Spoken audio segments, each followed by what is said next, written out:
Un afectuoso saludo a todos quienes nos acompañan hoy en esta nueva instancia de conversación, donde hablaremos sobre la población adulta mayor y el COVID-19. Soy Roberto Rojas, académico de la Universidad Autónoma de Chile y coordinador del área de trastornos en el adulto. La idea de hoy es adentrarnos en una conversación donde analizaremos secuelas tanto del COVID como del confinamiento en la población adulta mayor. Para ser más específicos, vamos a tratar de abordar estas temáticas hoy: el contexto del adulto mayor y COVID en Chile, cuáles son las secuelas, tanto neuropsicológicas y orgánicas, del confinamiento como de la infección por COVID-19, y qué pasará al momento del desconfinamiento total y la nueva presidencialidad, algo que ya se está viviendo. Finalmente, vamos a hablar sobre los retos de la disciplina. Para esta instancia, nos acompaña hoy Reinaldo Salazar, fonoaudiólogo de la Universidad de Valparaíso, máster en gerontología social, con especialización en rehabilitación neuropsicológica en adultos, formación en coaching en salud y vicepresidente del Colegio de Fonoaudiólogos de Chile. Así que buenas tardes, Reinaldo, ¿cómo estás? Hola, buenas tardes, muchas gracias por la invitación. Bien, para comenzar, yo voy a hablar sobre un contexto de lo que está sucediendo hoy en Chile acerca del coronavirus y de la pandemia. Desde los primeros estudios epidemiológicos del COVID en diciembre del año pasado hasta la actualidad se ha declarado a la población adulta mayor como de riesgo por la alta morbimortalidad que produce la infección por COVID en esta población. Esto lo han destacado tanto organizaciones públicas, gobiernos y entidades privadas. El estricto plan en Chile, que incluyó acciones del mundo privado y público, al parecer tuvo efectos positivos desde el punto de vista de la morbimortalidad. Un estudio de Marco Singer, de la Universidad Católica, indica que el plan permitió salvar más de 400 vidas. Más de 1.600 personas mayores que podrían haberse contagiado no se contagiaron, y en más de 800 casos se evitó la hospitalización. Si bien existió fallecidos, lamentablemente, también hay experiencia de residencias donde llegaron personas mayores que estaban contagiadas y más del 90% se recuperó sin complicaciones. El gobierno lo destaca como un tremendo esfuerzo y un logro. Las restricciones para este grupo etario, por consiguiente, fueron extremas. ¿Ya? Lo vimos habitualmente en las noticias. Se inició un plan que incluyó un confinamiento estricto para los adultos mayores, tanto los que permanecían en sus domicilios como los que se encontraban en los ELEAM. El plan de nueva normalidad o paso a paso incluye, por ejemplo, recién en su fase 4, la apertura de las visitas en los centros de larga estadía. Y eso solamente algunas comunas han llegado a esa fase, ¿ya? Hoy en día. Un poco más de contexto epidemiológico. Actualmente Chile es uno de los 3 países más envejecidos de América Latina y se espera que en pocos años más pase a ser el más envejecido de la región. Los factores no vienen al caso comentarlos, pero se deben por un lado a la industrialización y otros factores socioeconómicos. Este nuevo contexto demográfico va a implicar desafíos en educación, economía, políticas públicas e incluso cambios o adaptaciones culturales. Estos datos, al margen de nuestro tema que vamos a revisar a continuación, son relevantes para contextualizar la discusión respecto de la población a la que estamos aludiendo hoy en día. Estos datos sobre la vejez en Chile se recogen en un bonito en un bonito artículo y un proyecto que tiene la Universidad Católica. ¿Ya? Este proyecto, llamado Envejecimiento de la Población en Chile, y es una especie de hoja de ruta al año 2023, es un proyecto que habla dentro de sus páginas sobre el viejismo, un término que ya viene del año 69, es antiguo, ya de la literatura anglosajona, donde se denominaba aging, ¿ya? Aging, para si lo quieren buscar o googlear por ahí. Entendido esto como el conjunto de actitudes negativas, estereotipos y prejuicios respecto de la vejez y el envejecimiento. Así, el viejismo incluye un componente afectivo, que sería este prejuicio, uno cognitivo, que es el estereotipo creado, y que impactan en la dimensión comportamental, que es la discriminación. ¿Por qué toco este tema del viejismo? Bueno, hay evidencia de que el viejismo puede impactar en la salud de la persona mayor, su habilidad funcional y cognitiva, su adherencia a comportamientos saludables y su bienestar emocional. Y esto ya se sabe desde hace años, hasta 2007 ya Robertson hablaba sobre este tema. A su vez, se ha observado que las personas con una percepción negativa de la vejez tienden a disminuir su contacto social, junto con aumentar los índices de soledad cuando llegan a esta etapa. Una de las implicancias del viejismo es que promueve y perpetúa conductas de maltrato y discriminación hacia las personas mayores, tanto a nivel familiar como estructural. En cuanto a la prevalencia de este fenómeno, aún existe escasa información a nivel nacional. Sin embargo, se estima que la cifra de personas mayores que han sufrido algún tipo de maltrato es cercana al 30%. Este es un estudio que se hizo en Valparaíso, de Caballero Astudillo y Massad Torres, el 2013. Aquí en el gráfico se observa que el 35.3% de los casos de estos adultos encuestados ha recibido maltrato psicológico, y eso equivale en número a 403 casos de esta encuesta. Respecto del maltrato estructural, que es otro elemento importante y que tiene que ver con lo que vamos a hablar ahora a continuación, en la encuesta de calidad de vida en la vejez de la Pontificia Universidad Católica de Chile y la Caja de los Andes, se exploró en el año 2017 la percepción de trato injusto por parte de las personas mayores, por el hecho solamente de ser mayor. En este aspecto, la mayoría de las situaciones de trato injusto se perciben en instituciones de salud, seguidos por los servicios públicos. Tenemos entonces aquí un serio problema que las disciplinas del área de salud debemos saber abordar desde un aspecto clínico, pero también cultural, porque todos estamos abocados a dar un mejor trato al adulto mayor. Sin embargo, al parecer, debajo de todo esto, a nivel cultural, todavía falta trecho por recorrer. Bien, espero haber contextualizado de forma breve y lo más completa posible el contexto de pandemia y situación de adulto mayor en Chile. Esto lo creímos necesario ya que sabemos que entre el público existen algunos asistentes que son extranjeros.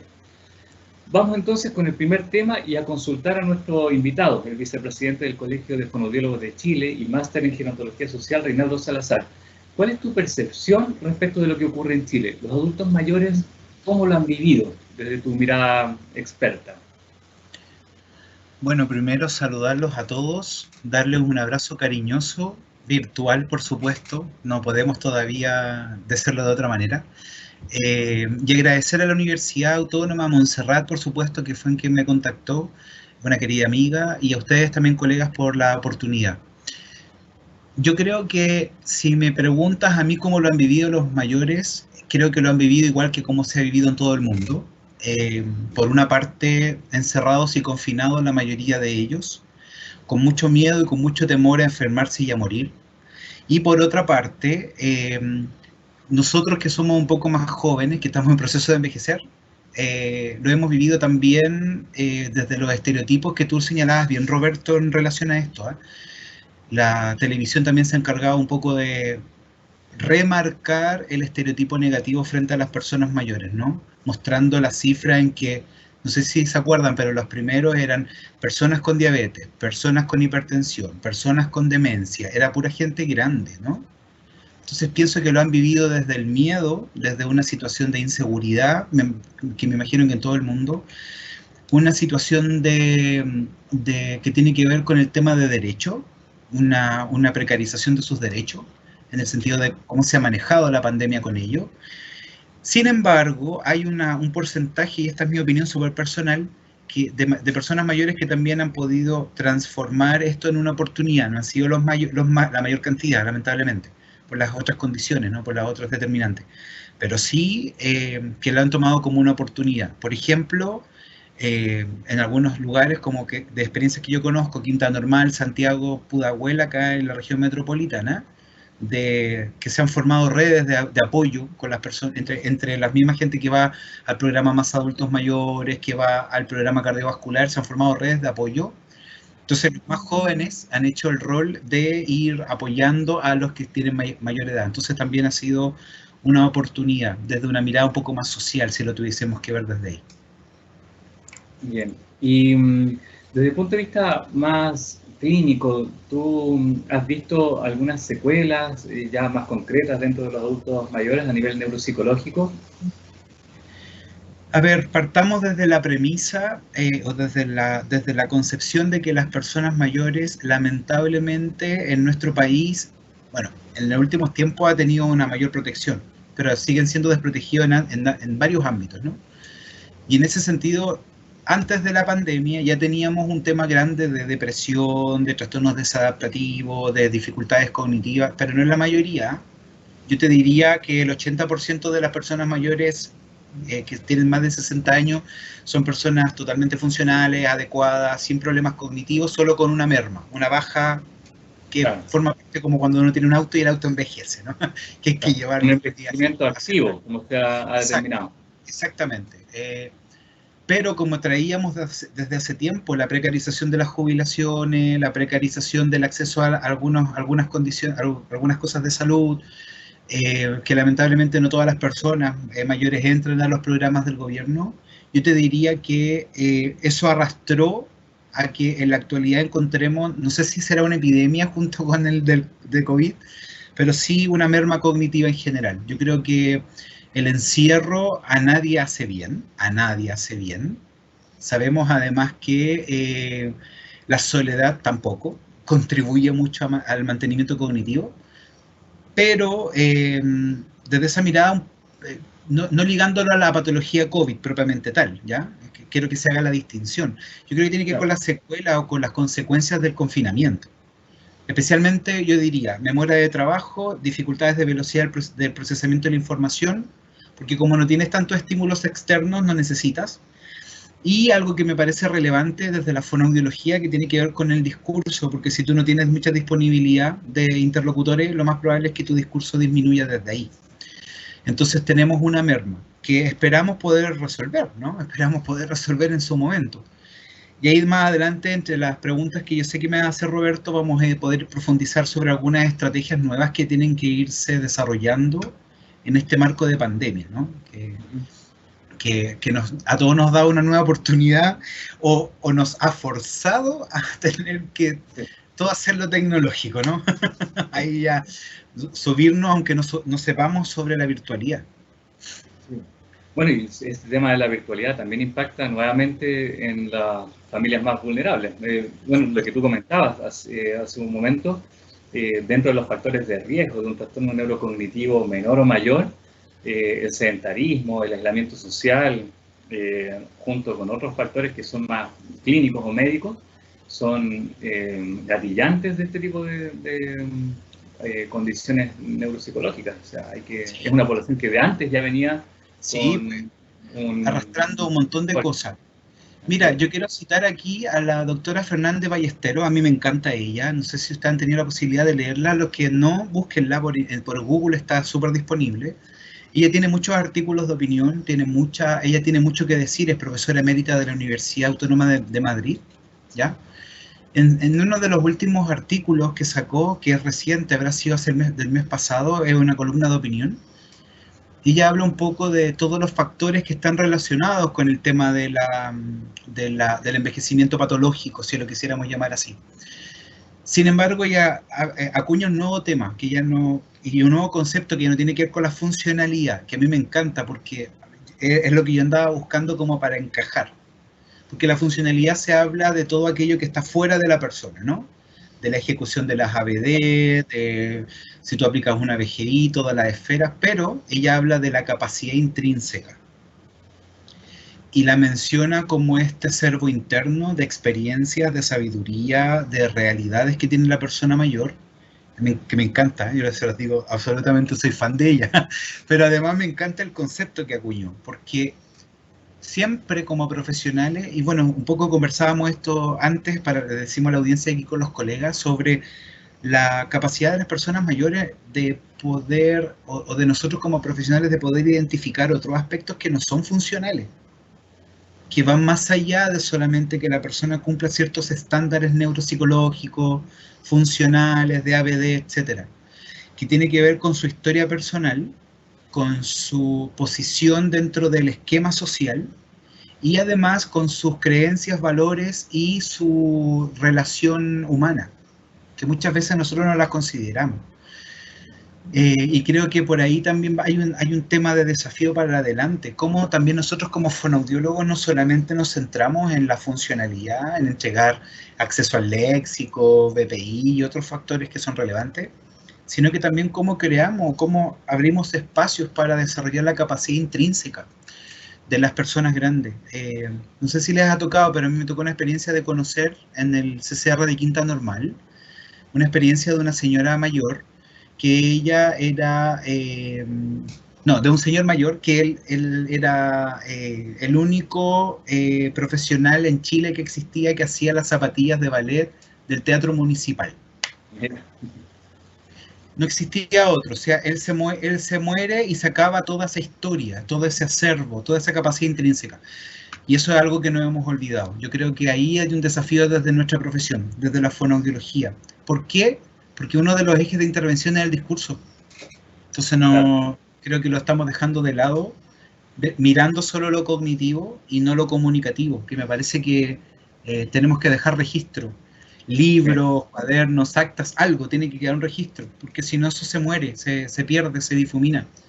Entonces creo que desde el abordaje del Alzheimer o de las demencias o de los cuadros cognitivos me parece perfecto y estupendo porque es algo que yo también hago y que hago mucho porque me gusta además, pero nos falta el otro aspecto que es algo que yo he ido tratando de meter y trabajar, no con mucho éxito, porque hay algunas resistencias de otros profesionales, que no vamos a mencionarlo, pero hay resistencias sobre la capacidad intrínseca, que tiene que ver con esta capacidad humana de construirse como sujetos, como dicen los sociólogos, como ente subjetivo de la sociedad, como una realidad subjetiva personal individual.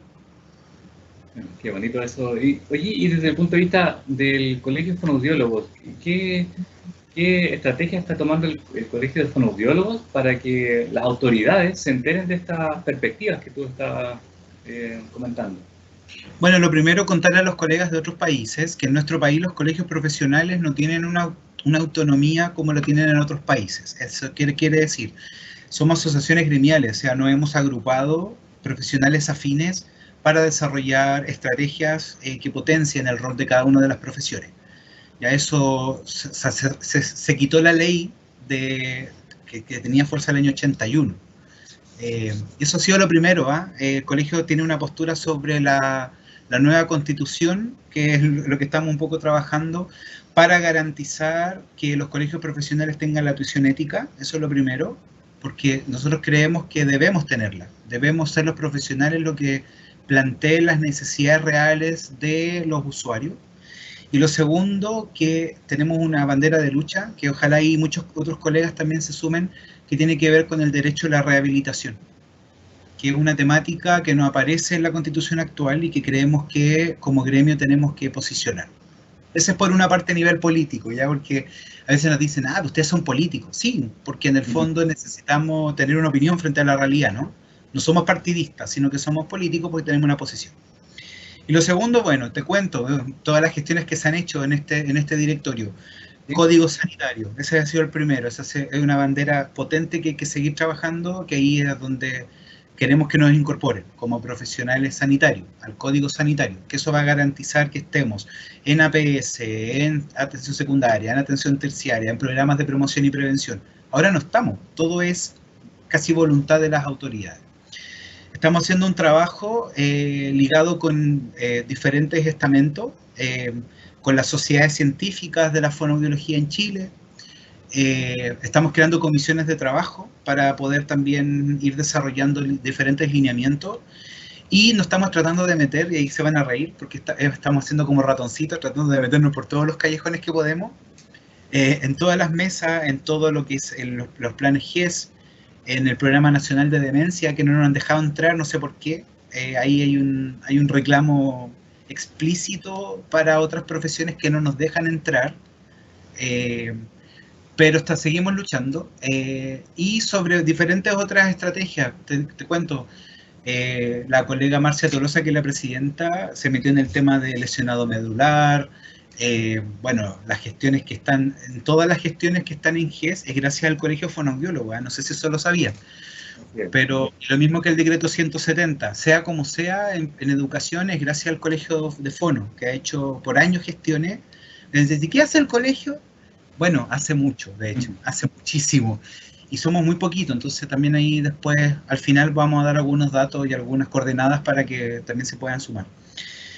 Ahora, yo como vicepresi y como me encanta el tema de envejecimiento, yo hago mis gestiones propias, personales, pero también las tributo y las relaciono con el colegio, especialmente en el Senama. Tengo algunos contactos directos con personas dentro del Senama con las que he ido trabajando. Dentro de los aportes que yo he hecho personalmente están los estándares de calidad de los LEAM. Yo participé como consultor técnico para el protocolo de estimulación cognitiva, de deglución y de afectividad y trascendencia. Ahí fue una cosa bien bonita porque me invitó un colega kine a trabajar, así que yo se lo agradezco porque son los kines los que nos valoran un poquito más. Y también en la participación directa del Senama cuando lo requieren. O sea, siempre que necesitan algo, o por ejemplo dice, el Senama va a ser un programa, yo contacto a la gente y digo, estoy aquí disponible. Porque es la única manera también de generar espacios, ¿no? Considerando el tema del envejecimiento, ¿ya? Sí, he visto que has participado junto también con María Francisca Alonso en estandarización de algunos test como el MOCA, que estaban desactualizados para la población chilena. Entonces, creo que, claro, ahí los fonoaudiólogos tenemos harto que decir respecto de la atención de la población adulta mayor y los trastornos neurocognitivos. Le damos un pequeño paréntesis a la gente que nos está viendo. Si desea participar con alguna pregunta, pueden ingresarla al chat. Nuestro moderador va a estar ahí mirando y organizándolas para que podamos ir transmitiéndolas a Reinaldo. Así es que ahí está, sí, para que ya puedan interactuar, ¿ya? Reinaldo, respecto de estas secuelas más desde el punto de vista emocional en los LEAM, ¿hay algún estudio que hable acerca de que se ha encontrado respecto de la depresión, la ansiedad, que son factores que en Europa se han visto y se han estudiado? Sin embargo, parece que en Chile no ha sido tan así. ¿Qué percepción tienes tú al respecto de esos factores, depresión y ansiedad en los LEAM? La misma percepción que tienes tu colega, que nos falta mucho todavía ahí desarrollar. Se han hecho varias iniciativas, yo te diría que tiene que ver más con tesis de pregrado, donde han ido apareciendo algunas iniciativas ya relacionadas con el tema de este lado, ¿no? Que tiene que ver con lo emocional. Sin embargo, en las búsquedas que uno hace encontré una revisión de la Cochrane Collaboration, que a mí me parece que es un buen referente como para que ellos sistematizan todo, entonces es un buen referente porque toma muchos datos. Y ellos sí lo han hecho y han encontrado que sí, porque el confinamiento más el hogar de ancianos, vamos a hablar en conceptos chilenos, el hogar de ancianos, el asilo de ancianos incluso que están, bueno, es lo que se usa, los establecimientos de larga estadía, habitualmente las tasas de depresión alcanzan el 80 al 90% de las personas grandes. Los trastornos de ansiedad, los trastornos de personalidad, las bipolaridades, los cuadros de pseudodemencia depresiva, o sea, hay los delirios ni hablar, pues, o sea, ustedes saben que ahí el síndrome confusional agudo está a la orden del día, ¿no?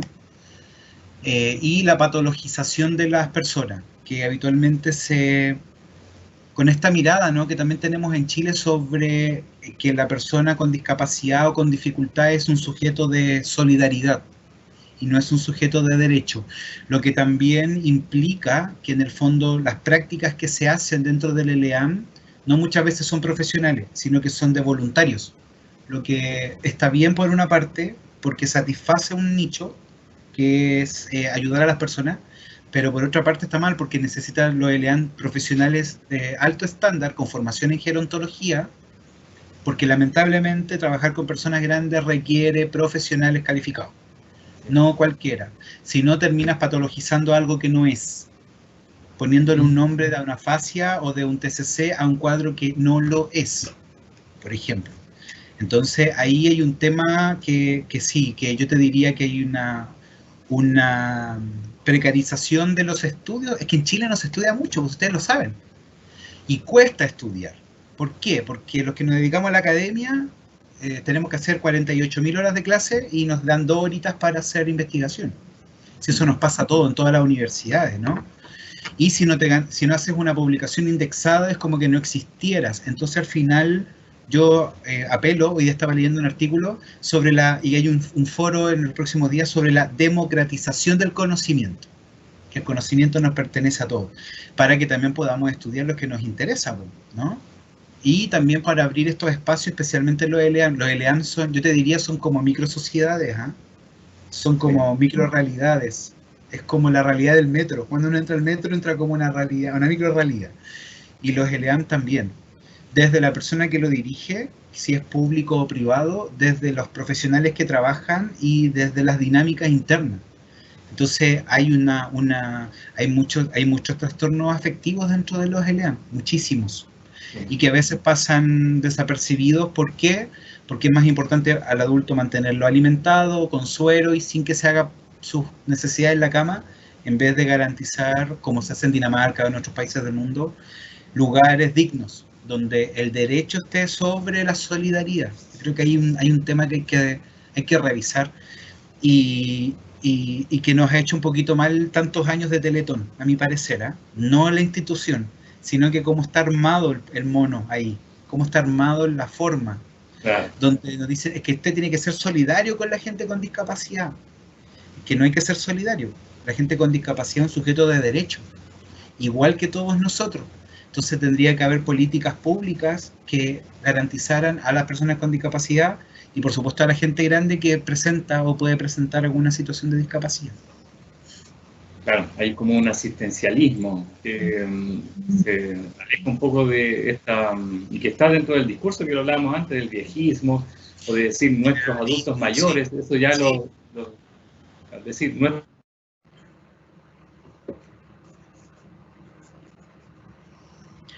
Creo que se nos pegó Roberto. Sí. Mira, ahora sí, ahora te escuché, que en algún momento te dejé de escuchar, Roberto. Sí.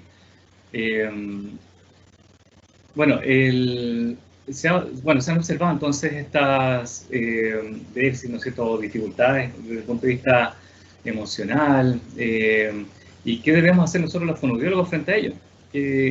¿Cómo debemos plantearnos? ¿Debemos hacer algunas modificaciones de nuestras terapias? ¿Volver a jerarquizar los objetivos? ¿Cuál es la mirada ahí? La primera mirada es no jerarquizar contenido.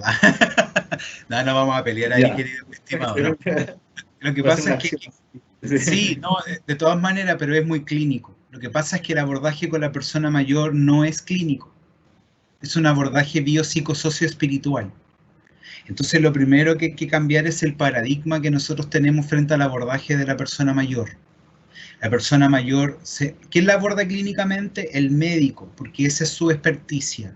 Y él tiene que hacerle los exámenes, ver los medicamentos y toda esa cosa. Pero nosotros, como terapeutas de la comunicación y la deglución, tenemos que hacer un abordaje que es biopsicosocioespiritual. Y agrego lo espiritual porque son las personas que están más cerca a la muerte. Ya no hay que tener miedo a hablar de la muerte, son la gente grande. Entonces, más que hablar de cambios de terapia, hay que primero enseñar a los estudiantes que ojalá estén ahí escuchando y empiecen también a reflexionar sobre el trabajo con persona mayor requiere que tú te transformes en un agente comunicativo social. Es decir, que empieces a mezclar ámbitos de nuestra profesión con la mirada gerontológica, que no tiene que ver con la geriatría, no tiene que ver con la patología, que ahí hay, y hay que hacer mucho, pero ese es un 15% de la población, un 20% como máximo. Pero está el otro 80% de personas sanas o en el envejecimiento habitual, usual, que requieren otro tipo de abordaje, un abordaje más sociocomunicativo, ¿sí? Eso yo diría que es lo primero, cambiemos el paradigma.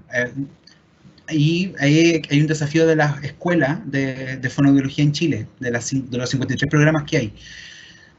Asignatura de fonogeriátrica, y ni siquiera fonogeriátrica, fonogerontológica, donde podamos analizar el curso de vida, desde lo que significa la construcción de la persona, ¿ya? Para cambiar el paradigma, eso es lo primero. Lo segundo, creo que hay que tener un enfoque un poco más sociocomunitario. Como los ELEAM son, por ejemplo, son lugares de convocatoria alta de personas, 15, 20, ya no se puede ir al uno a uno. Tenemos que empezar a también hacer estrategias, promoción, prevención y educación más ligado al grupo, ¿sí? Por supuesto que va a haber disfagia, si lo sabemos, si eso es algo inherente a nosotros, pero se deja todo el otro 80%, digo yo. Siempre le hablo así a mis estudiantes. 85% funcionales, 15% con patología que interfiere a la persona. Y nosotros los fonos nos dedicamos el 15% y dejamos abandonado el 85% restante de personas mayores, que son muchísimas, son muchísimas. Lo tercero, colega, ahí estoy de acuerdo con usted, en el tema de la jerarquización o en el tema de las terapias. Sí, creo que hay que empezar a buscar y armar y construir evidencia que hable o que permita volver a terapias como la terapia de reminiscencia, la terapia de orientación de la realidad, pero no desde la mirada de la demencia o de los trastornos neurocognitivos mayores, sino que desde una mirada fonoaudiológica funcional. Situarla como una estrategia, como una herramienta. Y ahí es donde les hablaba delante del discurso. Ahí se puede agarrar y articular con el discurso. Y lo cuarto, necesitamos fonoaudiólogos que se dediquen a adultos, po.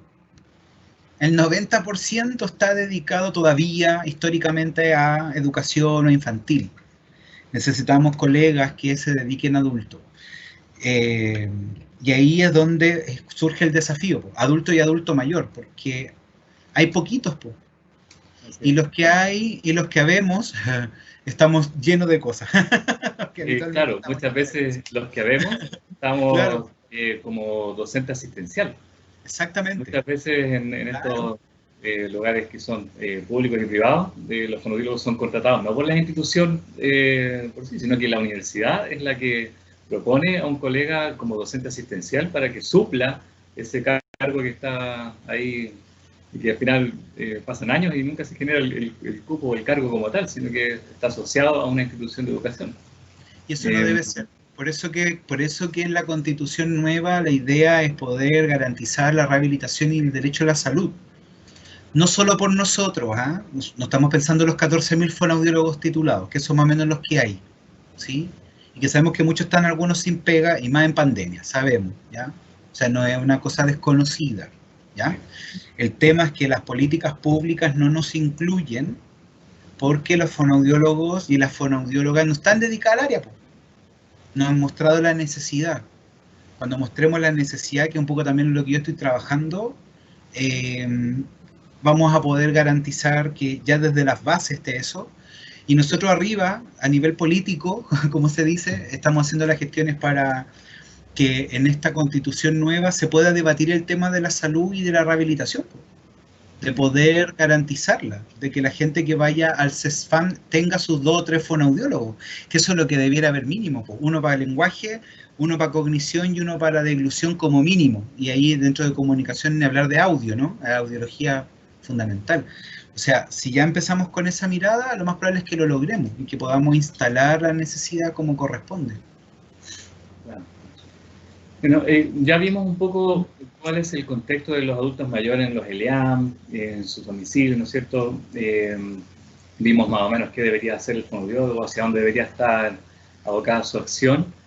¿Y hay algún factor que tú te gustaría destacar como que ha favorecido la adaptación de los adultos mayores a esta situación de confinamiento, pandemia, tanto en domicilio como en el ELEAM? ¿Hay algo que sea, mira, estos adultos mayores, los que tienen esta habilidad, lo han pasado mejor? Me va a salir mi lado coach, pero es la gente que tiene una mirada de la vida desde su propósito, desde tu propósito de vida. Es cuando empiezas a entender para qué estás aquí y para qué sirves aquí, cuál es tu contribución a este mundo. Por eso que vuelvo a insistir en el mismo tema, tiene que ver un poco con la capacidad intrínseca. ¿Para qué soy bueno? ¿Para qué soy útil aún? ¿Ya? Les voy a contar una experiencia, aprovechando que me preguntaste eso, Roberto, que me parece muy interesante. El año pasado, en diciembre, hicimos una capacitación para líderes comunitarios de la comuna de Quinta Normal. Capacitamos a 80 líderes comunitarios, los capacitamos en coaching, en habilidades del coaching. Como ellos líderes tienen que capacitar a otros o educar a otros como son líderes, ellos dirigen comunidades, quisimos trabajar directamente con ellos. Y sabes tú que lo más maravilloso que sucede es cuando ellos descubren que su propósito de vida está aún latente, les late adentro, está vigente, que el proceso de envejecimiento solo envejece afuera y no adentro, desde las teorías de los tipos de envejecimiento, ¿cierto? Tenemos el envejecimiento biológico, el envejecimiento psicológico, ahí hay una arista bien importante. Y por eso mismo yo te diría que los que más han resistido al tema de la pandemia y que han tenido más recursos son aquellos que tienen un propósito. Ejemplo, cuidar a los nietos, porque la hija trabaja, es un propósito, puede ser. Ayudar a la vecina, cuidar a mis perros, hacer mi jardín todos los días. Estoy hablando de cosas que al menos desde mi experiencia. Ir a cuidar a, no sé, a la hermana. Yo creo que cuando tú, y bueno, más allá, pues hay gente que es líder, hay gente que sigue trabajando, hay adultos mayores que siguen trabajando en el home center, que lo bueno del home center es que los mandó todos para la casa, eso es algo no sé si se sabía, pero los mandó todos para la casa. 60 para arriba, para la casa, y me parece excelente. Entonces tú encuentras tu propósito. Y esto no es solamente para la gente grande, sino que también para nosotros. Yo siempre les pregunto a mis estudiantes y a mis colegas, ¿cuál es tu propósito? Entonces uno dice estudiar, ya, pero ese no es el propósito, eso es una acción. ¿Cuál es tu propósito? Ayudar a la gente, ya, pero tampoco es un propósito, es una acción. Claro. ¿Cuál es tu propósito? Entonces, creo que en esa construcción han resistido mucho mejor el tema del confinamiento. Y lo segundo, aunque ustedes no lo crean, el índice de uso de Facebook, Instagram, especialmente Facebook, en las personas grandes es altísimo. Y aquellos que se han mantenido más conectados han resistido mejor los factores predisponentes a problemas cognitivos, emocionales. Los que se han mantenido conectados, los que hablan con los hijos, que usan el Zoom, que usan el Meet, que hablan por la videollamada. Y no son pocos, hasta pololean por el... para los extranjeros tienen novio o novia.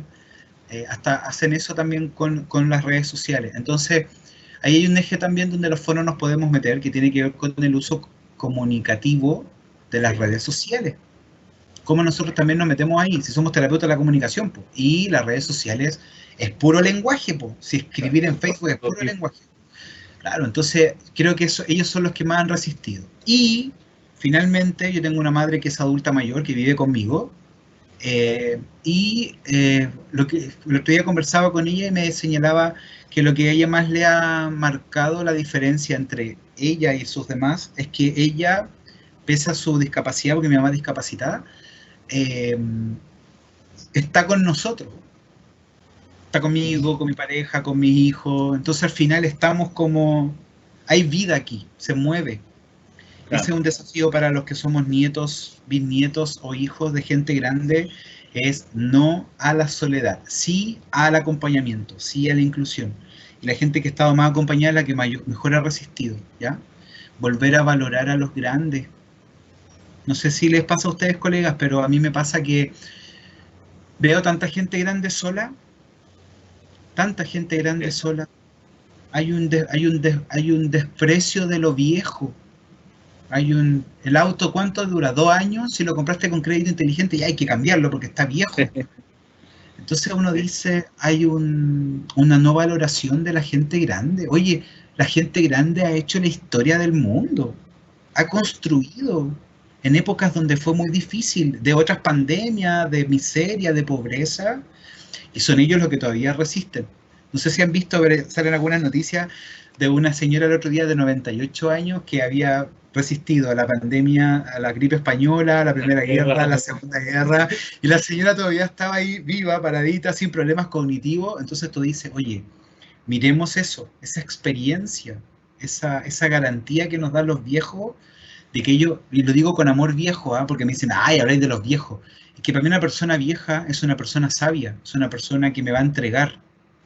Yo me encanta hablar con los viejos, yo soy feliz ahí, porque me lleno de cosas que los jóvenes no me dan, porque claro, los jóvenes que te dan, el estar en el computador, estar ahí en el WhatsApp, en el TikTok, claro, me perturba un poco pensar perdón que hable tanto, porque ustedes saben que soy bueno para hablar, me perturba un poco pensar en los nietos, en los hijos y los nietos nuestros de la generación millennial, que le van a decir, ¿qué hacías tú cuando eras chica? Estaba todo el día en el TikTok. Yo me acuerdo de mi abuelo, ¿qué hacía? Mi abuelo era portuario, trabajó 60 años en el puerto de Valparaíso. 60 años. Tenía una cantidad de historia. Yo me sentaba con él con una copa de vino a conversar. Conversábamos toda la tarde. Mi abuela tenía una historia maravillosa. Entonces al final es como revaloricemos a la gente grande. Primero, no son patológicos. Segundo, son gente muy inteligente, tienen mucho que entregar a la sociedad. Tercero, dignifiquemos el envejecimiento, con mejores pensiones, con mejor salud y con la revalorización, con ubicar a la gente grande en el sitial que le corresponde, que son ellos los sabios, ¿ya? Que son ellos los sabios. Sí, pues a nivel cultural, como hablábamos de antes del viejismo, está tan inserto dentro de una sociedad. De hecho, el estudio que comentaba hace un rato atrás en España, que hablaba un poco de la depresión y la ansiedad en los adultos mayores, cuando hicieron este estudio se dieron cuenta que finalmente los que tenían mayores índices de depresión no eran los adultos mayores, sino que era la población juvenil. Y vieron cuáles eran los factores que estaban involucrados, y justamente este que comentas tú, es el nivel de conexión que tienen con el entorno. Entonces, sí. Se había visto que algunos adultos mayores se le habían cerrado las puertas de la internet porque podrían generar más ansiedad en ellos ver lo que estaba sucediendo desde el punto de vista de la mortalidad. Y al final era contraproducente. Y que sabes lo que pasa es que aquí muchas veces voy a hacer un juicio personal. Muchas veces los investigadores que investigan a la gente grande parten investigando desde el prejuicio. Parte desde ahí, parte desde el viejismo. Pero te das cuenta de por qué hay que cambiar el paradigma desde antes.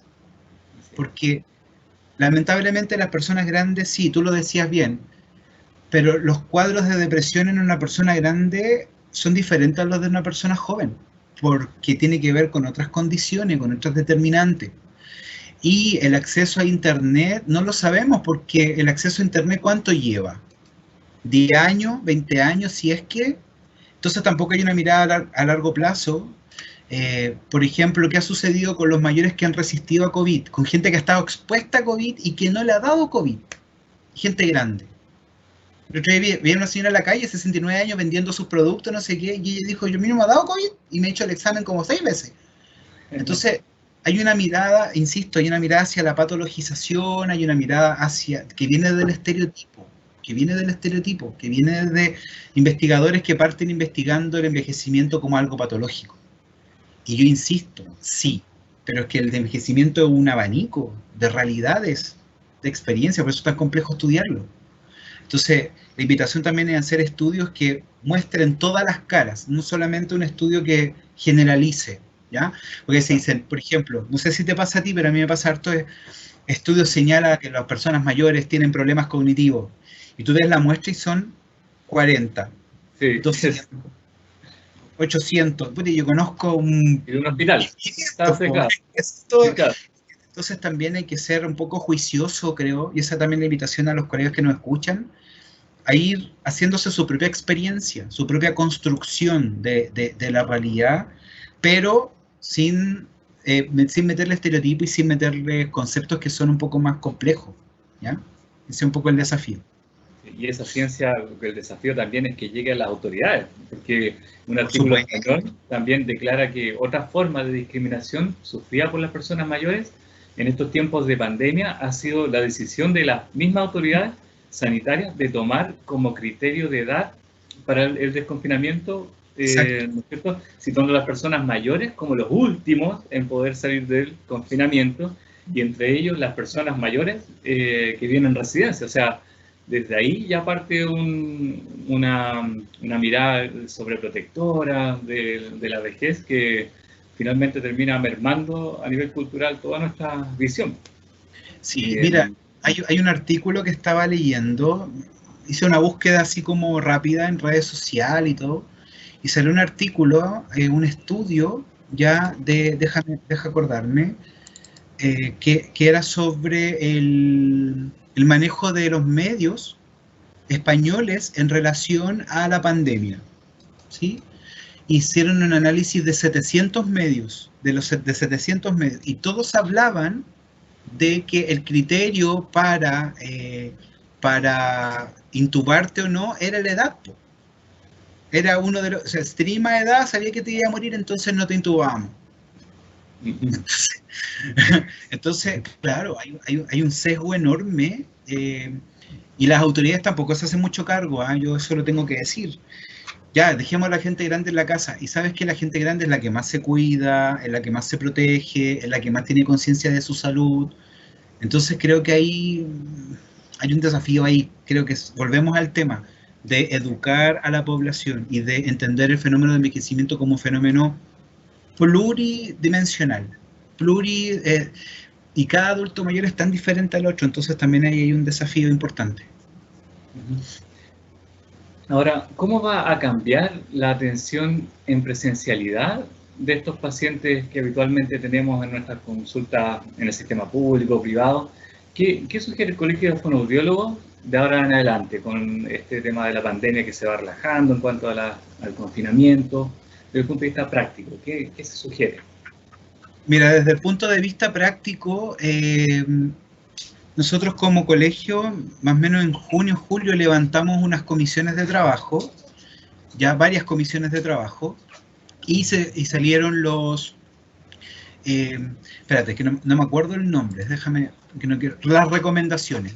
Salieron recomendaciones COVID, ya, para salud pública, para el TCC, para el autismo, ya. Nosotros como gremio convocamos a las sociedades científicas, y esas están disponibles en la página web del colegio que se relanzó este fin de semana, ya que es colfonochile.cl, y ahí están las recomendaciones, pero hablándote en general, se dieron recomendaciones para el usuario con COVID, desde la perspectiva de rehabilitación y del manejo, tanto con las EPP como con todas las condiciones. También desde la perspectiva educativa, también aparecen algunos lineamientos ahí en los documentos, y también desde la perspectiva del post, ¿ya? Porque claro, tenemos que diferenciar, por ejemplo, un usuario, si tú eres fono de deglución y estás en UPC, lo más probable es que te va a tocar en primera línea, ¿no? en la trinchera, ahí.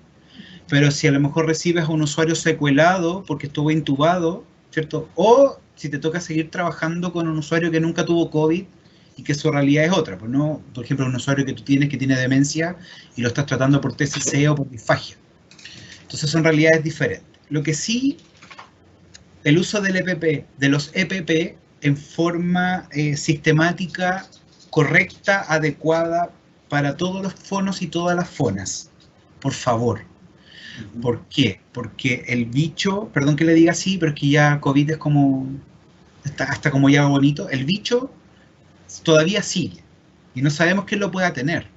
Entonces, si nosotros vamos a atender a cualquier usuario, los EPP siempre, ¿no? Ojalá con la protección completa, ojalá con la mascarilla como corresponde, y si tiene algún overol o algún delantal o algo, ¿sí? Alguna pechera, lo que sea, bien protegido, si usted lo quiere atender en forma presencial. Lo segundo, el manejo de los aerosoles. Hay que tener mucho ojo, colegas que trabajan en deglución, el manejo de los aerosoles. ¿Qué son los aerosoles? Cuando intuban a los usuarios, se expelen una cantidad enorme de gases, y que ahí el COVID está dando vuelta, entonces hay que ser muy cuidadoso ahí porque es donde más se produce riesgo de contagio. Lo tercero, la teleterapia. Empiezan a utilizar la teleterapia. También es una buena estrategia. En la actualidad, con los sistemas y plataformas que tenemos, por ejemplo, este mismo, ¿no? El Meet funciona muy bien. El Zoom funciona muy bien. Utilizar la teleterapia, ya, para hacerle seguimiento a sus usuarios. Lo cuarto, importante, recordar que nosotros no somos primordiales. Nosotros somos facilitadores de la mejoría. Son los usuarios. Entonces, ocupemos a los familiares, como coterapeutas, como compañeros comunicativos. Ya esa es otra estrategia. Los 5, no sé si han visto las mascarillas estas que tienen una ventanita para facilitar la comunicación. Creo que eso es fundamental también, hacer las adaptaciones.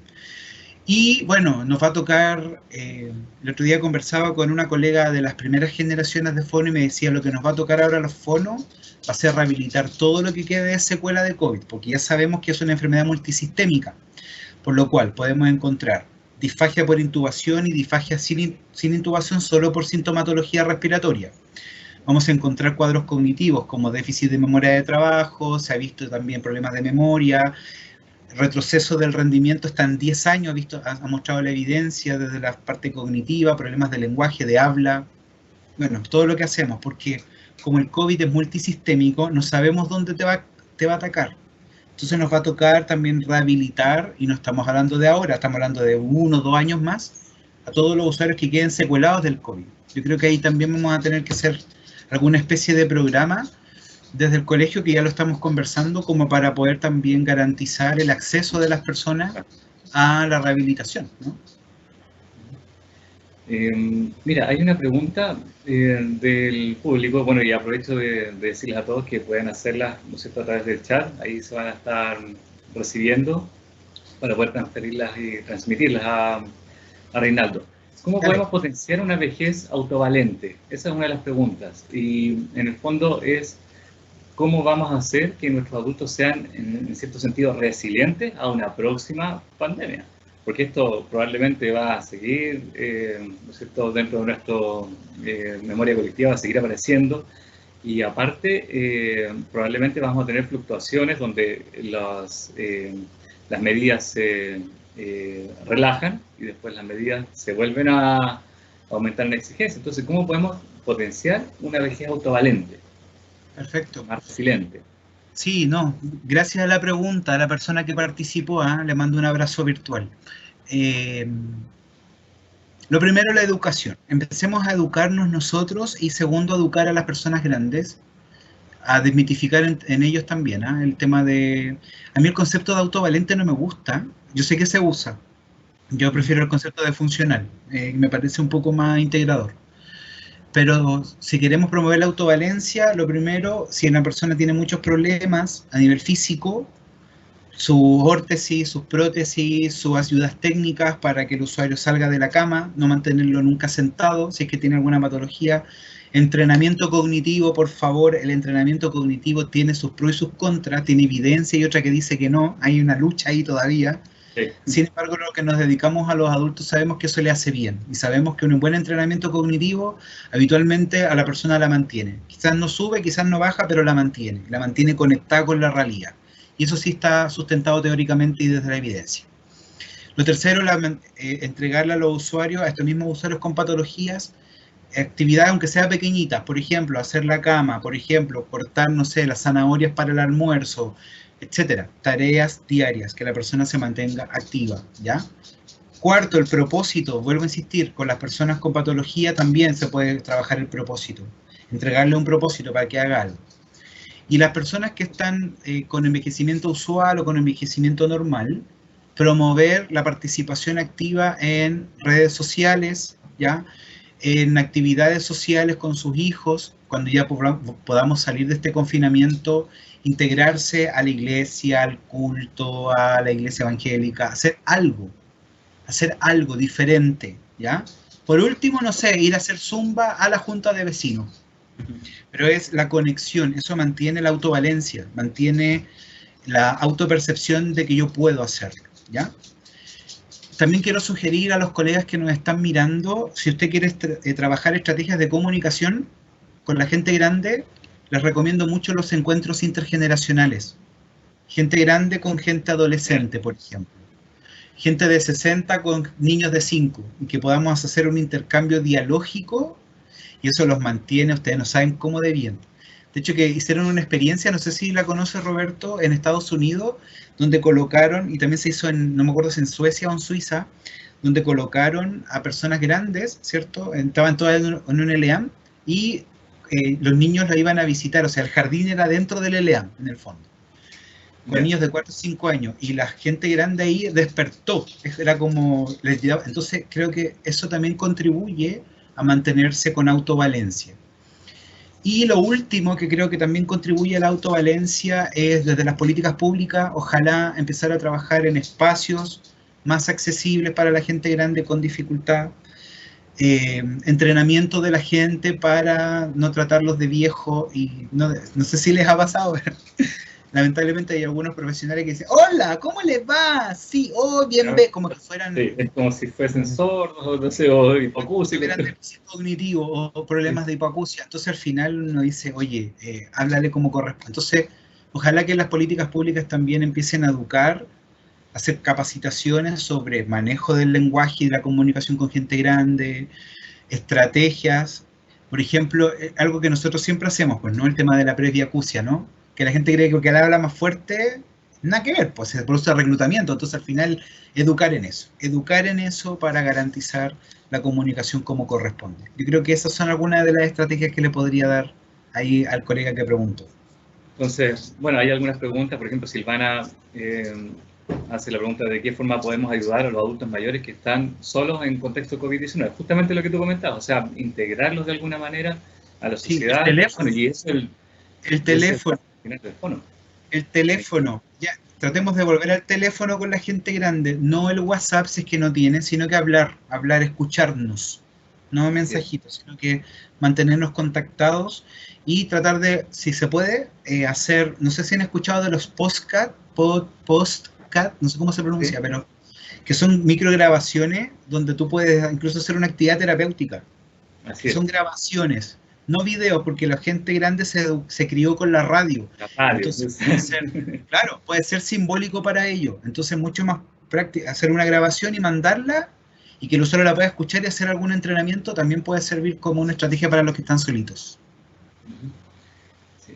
Mira, alguien aquí también pregunta, ¿cómo proyecta el Colegio de Fonoaudiólogos las necesidades de fonoaudiólogos en el área de adultos bajo la mirada de la oferta y la demanda en la salud? Esto último pensando en 5 a 10 años, considerando la temática de ingresos al Código Sanitario. Bueno, un breve paréntesis. En el sistema de salud primario, donde también deberíamos estar los fonoaudiólogos para ver estos temas antes de que el adulto tenga estas dificultades, ¿verdad? Como prevención. Claro. En Concepción, según números que vi en un estudio de una de las alumnas de tesis, era un fonoaudiólogo cada 100.000 habitantes, una cosa... Sí, claro, claro.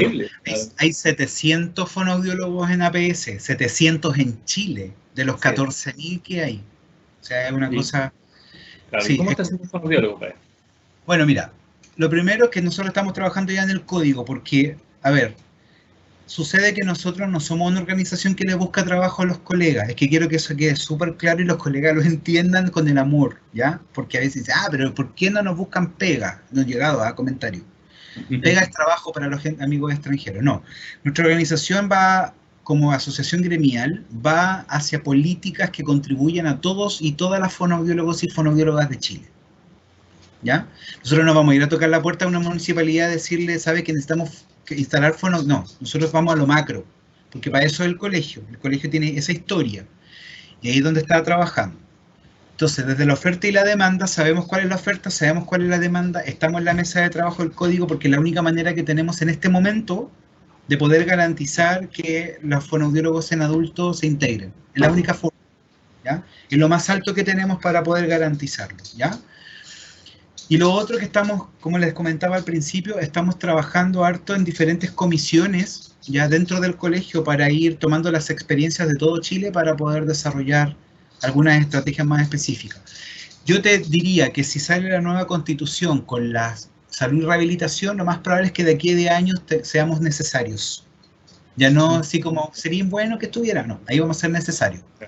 Entonces, yo lo veo con esperanza, yo estoy súper esperanzado que viene, si sale algo nuevo, o como se está, hasta, no sé si se han dado cuenta, pero lo hemos estado moviendo muchísimo el Colegio Fono, hemos colegiado, hemos hecho un montón de cosas, porque necesitamos fuerza, necesitamos tener un gremio poderoso, un gremio unido, para poder empezar a garantizar que los 14.000 colegas tengan pega, tengan trabajo primero, pero no por ellos, también por los usuarios, porque hay muchos usuarios que necesitan un fonoaudiólogo en su vida, ¿ya? Lo necesitan urgente.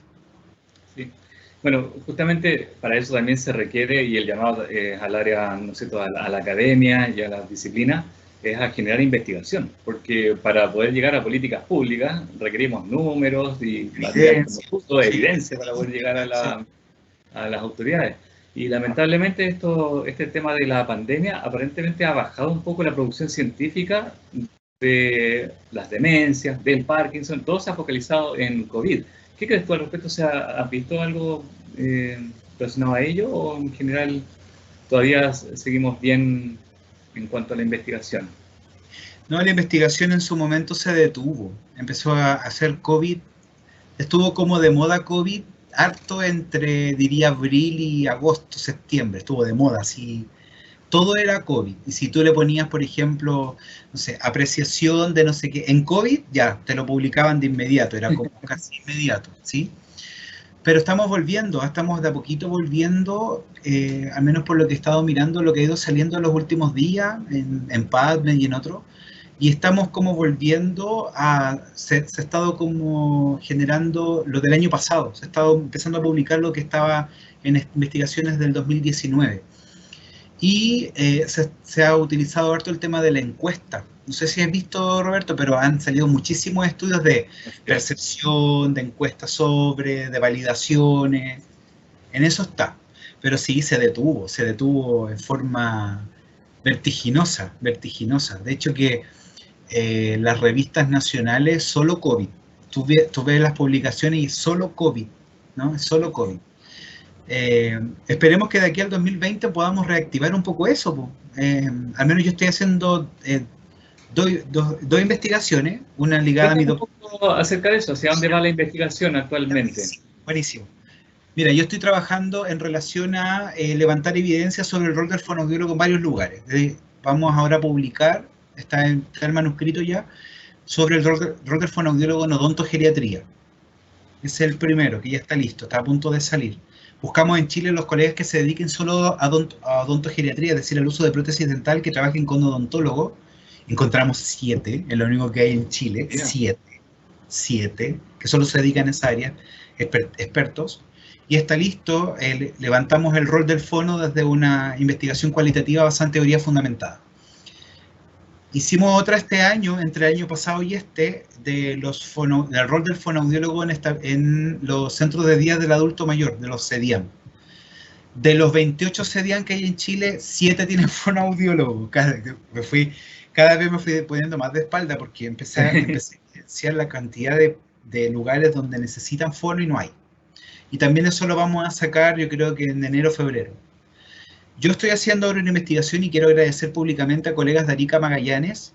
Ya lo tengo validado, es un instrumento de evaluación de la comunicación del adulto mayor desde una mirada biopsicosocial, que lo espero publicar de aquí a diciembre, tenerlo ya así como el manuscrito listo.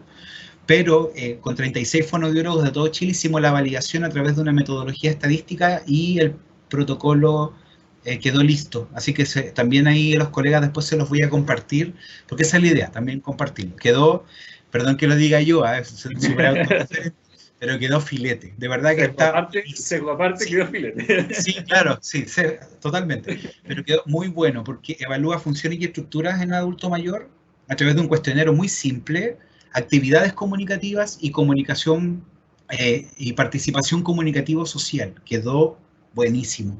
Esos son como 10 años de trabajo, porque he ido construyendo teoría, he ido desarrollando algunos pilotos, y ya es como la guinda que corona la torta. Me siento muy orgulloso de ese trabajo, y espero que a los colegas y fonoaudiólogos de Chile y del extranjero lo puedan utilizar. Y en lo personal, estoy terminando haciendo mi tesis doctoral, bueno, se los comentaba adelante, colegas, sobre, que es mi otra línea de trabajo personal, que tiene que ver con las habilidades blandas, con la inteligencia emocional, como mi formación de coach, y estoy trabajando con prácticas docentes, con los docentes y las prácticas educativas y su inteligencia emocional, y me he encontrado con algunas cosas bien curiosas ahí, donde los profesores que son más queridos y que tienen mejores prácticas docentes tienen mejor inteligencia emocional. Parece que hay que entrenarse en afectividad, en toma de conciencia emocional y en prácticas basadas en lo afectivo con los estudiantes. Claro, así que en eso estoy haciendo varias cosas, como ustedes pueden ver. Sí. Bueno, felicitaciones. Bueno, ahora el último mensaje respecto del Colegio de Fonoaudiólogos. ¿Algún mensaje para nuestros compatriotas chilenos que nos están escuchando? Sí, bueno, lo primero, yo les quiero agradecer enormemente, chicos, esta oportunidad de poder compartir mi experiencia. Me siento muy contento y me siento muy emocionado en poder hablar de lo que a mí me encanta, que es el tema de envejecimiento, eso es lo primero. Y también poder compartir nuestro trabajo como gremio, como fonoaudiólogo. El Colegio de Fonoaudiólogos en este momento se encuentra organizando para este fin de semana, no sé si lo sabían, el primer congreso online de fonoaudiología, que es viernes y sábado, ¿ya? Nos va a acompañar Elvira Mendoza, ella va a abrir el congreso, así que va a estar bien, bien interesante y bien bueno. Para los colegiados gratuito, para los que no están colegiados sale un poquito de lucas, sale un poquito de dinero, no sale tan caro para lo que significa, ¿no? Hay expositores de todo nivel, está Rodrigo Tobar, va a estar Marco Guzmán, bueno, los referentes, ustedes saben que aquí en Chile tenemos varios referentes a nivel fonoaudiología. Eso es lo primero, ¿ya? Lo segundo, visitar la página web que se inauguró el sábado, ya que es colfonochile.cl, van a encontrar toda la información, cómo colegiarse también, todo lo que se ha hecho, van a poder descargar el boletín de las actividades 2019-2020, ¿ya? Lo tercero es que el color de la fonoaudiología ha ido cambiando, ahora hicimos ¿Un dentro nuevo de look? los... Sí, un nuevo look dentro de los colegiados y el color que salió es el color turquesa, más ligado a la comunicación. El color azul turquesa está relacionado directamente con la comunicación humana, al menos eso es lo que presentan los psicólogos. A algunos no les gustó, otros sí, es una Bueno, sugerencia, había que pero votar, ¿no es cierto? Hay había que que votar. votar, exactamente, Y había que participar, exactamente. Y lo último es colfono.directorio@gmail.com para quienes quieren tener información, preguntar más específicamente. Ya, colfono.directorio@gmail.com, ahí nuestro secretario siempre responde, está pendiente. También por las redes sociales nos pueden seguir. No me acuerdo el Instagram, es colfono-chile, ese es. Siempre publicamos lo que va sucediendo. Incluso ahora estamos en un concurso que se llama Fonoaudiología en 100 palabras, que es para el 48 aniversario de la profesión en Chile. En 2 años más, la fonoaudiología cumple 50 años en nuestro país, así que vamos a tener, imagino, una celebración en grande. ¿Ya? medio siglo Sí, pues, de historia. ya está cercana a ser adulta mayor. Sí, así es. Así es. Bueno, mira, quiero comentar. Aquí hay una pregunta. Dice: ¿dónde se pueden leer las publicaciones, las tuyas, supongo? Bueno, y yo te he visto con harta actividad en LinkedIn. Ahí creo que publicas harto los últimos Sí, avances de tu trabajo. sí, en ResearchGate también estoy publicado, ahí me pueden buscar también. Tengo las publicaciones que llevo hasta ahora, están una en la revista chilena de neuropsicología y la otra en la revista chilena de fonoaudiología. Ahí hay dos. Tengo otras que no son de la línea de adulto mayor. La otra, mi participación en las mesas de los estándares de calidad está en senama.cl, la pueden descargar ahí. Y si necesitan una cosa un poco más específica, me escriben, yo feliz que les comparto. Muy simple mi correo, mi nombre con punto al medio, Gmail, reinaldo.salazar@gmail.com.